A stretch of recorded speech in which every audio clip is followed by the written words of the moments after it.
JD Vance's Rocky debut continues, and not Rocky like Rocky Balboa. It's not going well. He doubled down on his now infamous cat lady comment on Megyn Kelly's SiriusXM radio show. Let's listen.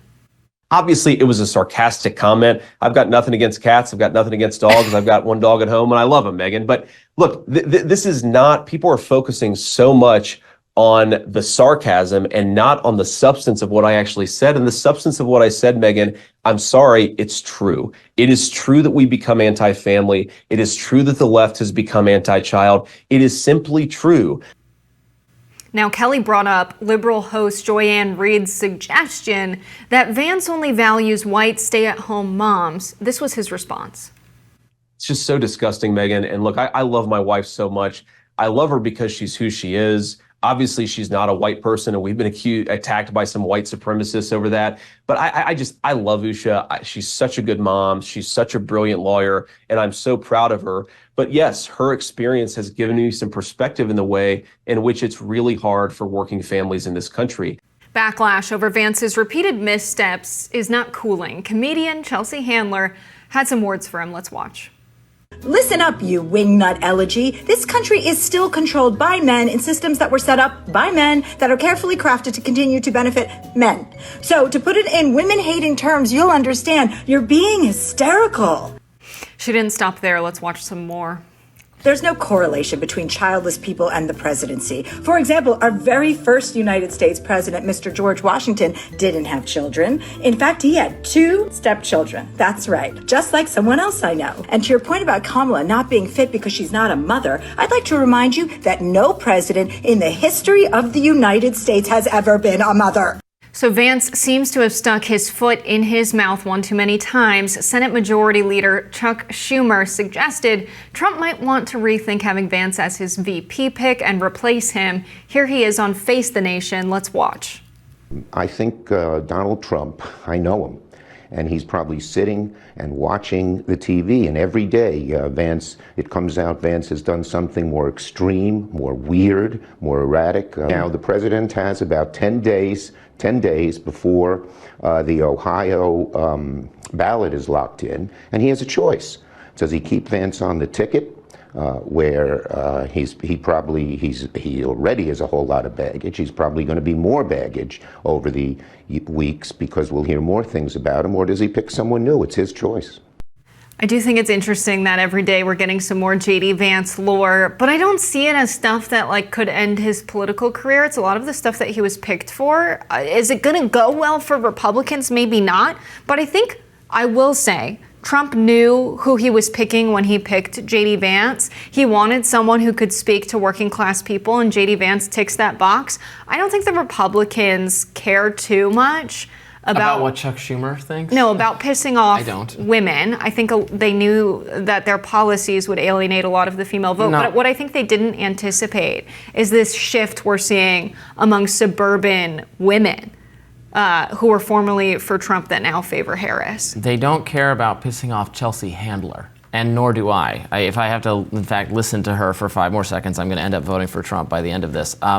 That is exactly the person, the ideology that Vance-ism is against. It's not against women. And I'm saying this as someone who's not even a particular fan of JD Vance, but oh my God, what he's saying is that childless cat lady-ism, again, that's nothing against people who don't have children or about cats, but about the idea that public policy should serve liberal, shrill elites like Chelsea Handler. The Vance view is that public policy should be reoriented to serve working people and families, to be pro-family, to make it easier to raise a family in this country.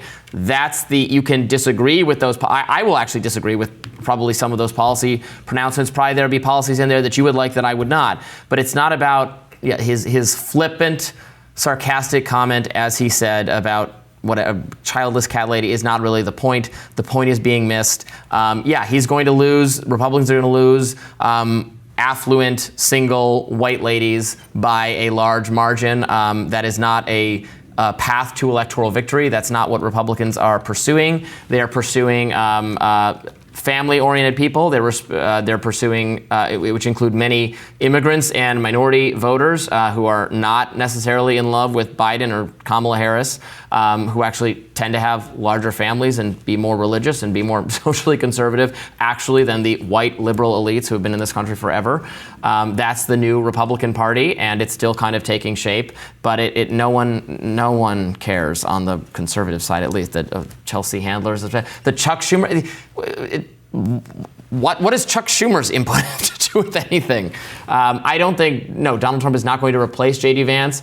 Do I think he was the perfect or the best pick to bring in the most people? No, I think he's a little bit too similar to Donald Trump, and Trump would have done himself well with a vice presidential pick who could have a somewhat more wider appeal, like a Youngkin or Burgum or other people that were in the mix. But we have J.D. Vance. He's not getting replaced. Absolutely not. Now, Trump has depended on white women, affluent white women. That's like a huge reason why he won in 2016 and 2020. Maybe not Chelsea Handler, but affluent suburban white women is a huge voting bloc for Trump.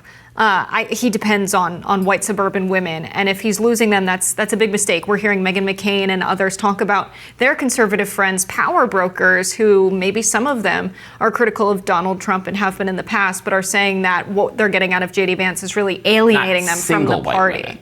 You're right.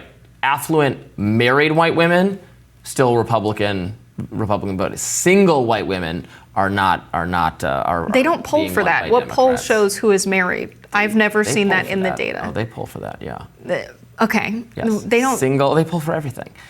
I've never seen that in a poll. I guarantee you they do. Democrats it's family versus non-family is the difference. And anyway, women are trending Democrat and men are trending Republican. A sex split is emerging, particularly for this election, with Trump doing better and better with just men in general and less well with women. Well, what we've seen over the weekend is polling that shows he is losing among those suburban women voters, and that's going to be a big mistake for him to have someone like J.D. Vance who pushes them away. It's a faction of the party that he's relied on for quite some time. It's no longer guaranteed.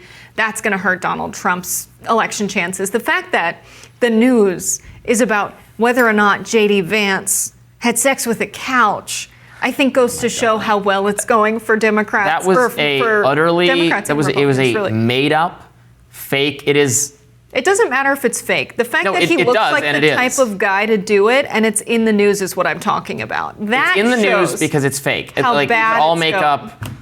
It was based on an actually deep faked, if you want to use that terminology, screenshot from his book, saying that he had said that in his book.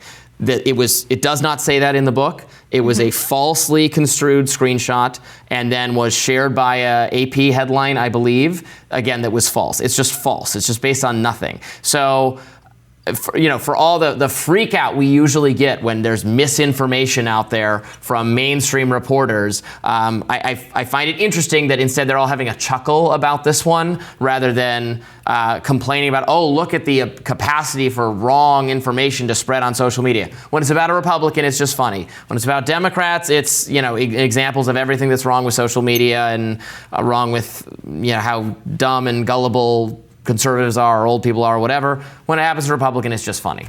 No, I think it's because it's about him having sex with a couch more than anything, because there's misinformation that could cause people to make decisions that are bad for their health or endanger them in some way or cause them to vote in a direction against their self-interest. There's all kinds of misinformation that's dangerous. It's not hurting anyone except for his election chances, but there's something at the heart of this, which is it's inspired people to read his old blog, The Ruminations of J.D. Hamlet, when he was a young student, and people are finding all sorts of things about his past. There's currently a photo trending of him on social media wearing a Communist Party shirt. We're not sure if that's real or not. I guess Vance having all of this stuff out from him being a younger person who had an internet presence and an online footprint we're really seeing what that means for vetting a presidential candidate. And it's going hilariously, I will say, as someone who is against the uniparty altogether and doesn't like politicians. It's just a real good time to watch this happen to someone like JD Vance, who sold out to venture capitalists as a working class person. I think it's nice to be able to vet someone who has a internet track record which suggests that that person is under the age of 90. So how nice. Thank God. What a refreshing change. We have a blog to read now. More Rising right after this.